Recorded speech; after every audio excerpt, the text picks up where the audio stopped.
Subscribe قناة official. السلام عليكم ورحمة الله وبركاته. marka hore dhammaantiin waan idin wada salaamay. marka labaad haddaad channelka ku cusub tahay daawade subscribe noo soo barta youtube-ka ku leenahay garaad official. haddaad hore noola socotayna like nagu dhiirigeli. barnaamijkan waa barnaamijkii ciyaaraha ee toddobaadkan la soo dhaafay. taariikhda islaamku maanta waa 28 Shawaal 1441 waafaqsan bisha miilaadiga 20 Juun 2020. qodobka koowaad ee soo qaadan doono kooxda Chelsea ayaa si rasmi ah u shaacisay inay la soo wareegtay weeraryahankeeda kooxda RB Leipzig Timo Werner. Chelsea ayaa bayaan ay ka soo saartay ku tiri kooxda kubadda cagta ee Chelsea ayaa heshiis la gaadhay RB Leipzig si ay ugala soo wareegto Timo Werner. Chelsea ayaa mar kale bayaan ku tiri ciyaartoyga 24 jirka ah waxa uu kooxda Chelsea la gaadhay heshiiska shakhsiga ah, isla markaana waxa uu kooxda RB Leipzig la sii joogi doonaa inta ka hadhay xilli ciyaareedkan horyaalka Jarmalka. Chelsea ayaa sheegtay in Werner kooxdiisa cusub ku biiri doono isla markaana mari doona caafimaadka. Chelsea ayaa bayaankeeda ku sheegtay inuu Werner yahay mid ka mid ah weeraryahanada ugu da'da yar ee laga cabsi badan yahay adduunka, iyadoo tusaale soo qaadatay inuu xilli ciyaareedkan kooxda RB Leipzig uu dhaliyay 23 gool kaasoo u saftay 46 kulan halka uu caawiyay 13 gool horyaalka Jarmalka. horyaalka Jarmalka ayaa ka dhiman yahay 2 kulan oo keliya, iyada oo kooxda Bayern Munich horyaalka ka guuleysatay markii sideedaad ee xiriirka. Chelsea ayaa saxiixa Werner ka bixisay 47.5 milyan oo giniga, taas oo ah lacagta lagu burburin karo heshiiska uu kula jiray. Chelsea ayaa saxiixa Timo Werner kaga guuleysatay kooxda Liverpool. Werner ayaa heshiis 5 sano ah qalinka ugu dugay, isaga oo toddobaadkii mushaar u qaadan doona 170,000 oo giniga Ingiriiska ah. Sky Sports wararka labaad ee maanta qodobkeen labaad soo qaadan doono weeraryahanka Ruud Gullit ayaa soo dhaweeyay wararka la xidhiidhinaya kooxaha adduunka ugu tunka weyn oo ay ka mid yihiin Manchester United, Liverpool. Gullit ayaa sheegay intaasi ku dhiirigelinayso inuu sii wanaajiyo qaab ciyaareedkiisa si uu ugu biiro mid ka mid ah kooxaha adduunka ugu awooda badan.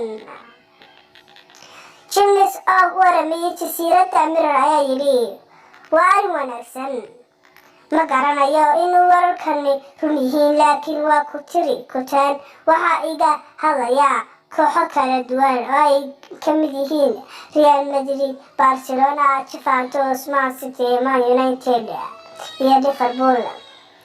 Gullit oo mar kale ka hadlay kooxahan ayaa yidhi waa koox aad u muhiim ah marka la eego taariikhda kubadda cagta. waa arrin wanaagsan oo igu dhiirigelinaysa in aad dadaal dheeraad ah sameeyo. xiddigan u dhashay waddanka Mexico ayaa hore loola xidhiidhinayay Manchester United si uu buuxiyo booskii uu Old Trafford ka baneeyay Romelu Lukaku oo xagaagii hore ku biiray kooxda Inter Milan. Gullit ayaa sanadkii 2017 kooxda Wolves kaga biiray heshiis amaah kadib markii ay ka soo dhalacday heerka labaad, balse sanad kadib ayaa heshiiskiisa rasmiga ah ka dhigtay iyada oo ka bixisay 30 milyan oo giniga Ingiriiska ah. qodobkeena saddexaad, Havertz oo ka mid ah ciyaartoyada loogu toonista badan yahay waqtiga xaadirkan, waxaa la filayaa inuu dhammaadka xilli ciyaareedkan ka huleelo kooxda Bayer Leverkusen. kooxaha sida aadka u xiiseynaya 21 jirkan u dhashay waddanka Jarmalka waxaa ka mid ah kooxda Bayern Munich. sida oo kale waxaa lala xidhiidhinayaa kooxaha horyaalka Ingiriiska ee tunka waaweyn Chelsea, Manchester United iyo Liverpool. tababaraha kooxda Bayer Leverkusen Fernando Caro waxa uu sheegay in kooxo badan xiiseynayaan Havertz isla markaana ay u badan tahay in kooxdiisii ka tago. Haddaba Havertz ayaa diyaar u ah inuu ka tago Leverkusen, balse ma doonayo inuu kursiga beddelka fadhiisto. Havertz ayaa kaliya ka tagi doona kooxda Bayer Leverkusen haddii kooxda uu ku biirayo u ballan qaado inay siiso boos joogto ah. Sidoo kale waxaa la filayaa in kooxda Havertz doonaya ay caqabad ku noqoto qiimaha kooxdiisu doonayso inay ku iibiso. Bayer Leverkusen ayaa doonaysa inay laacibkan da'da yar u fasaxdo 100 milyan oo lacagta Euro, taas oo ku adkaan doonto inay bixiyaan kooxuhu maadaama dhaqaale xumo baahsan uu sababay fayraska corona.